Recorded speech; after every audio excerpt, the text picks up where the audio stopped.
నిన్నటి నుంచి కురుస్తున్న వర్షాలకు మొత్తం మన శ్రీకాకుళం ఆర్టీసీ కాంప్లెక్స్ మొత్తం కూడా జలమయమైంది.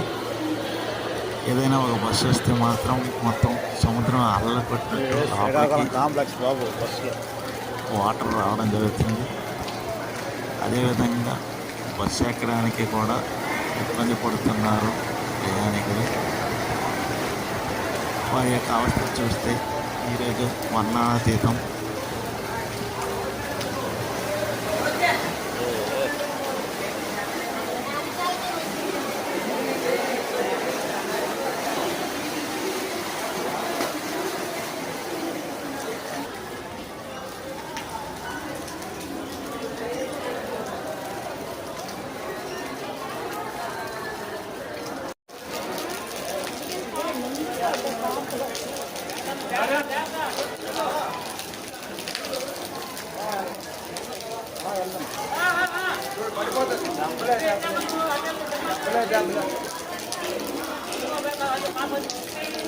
అయ్యా రాధా బాగా చేస్తాను రాధా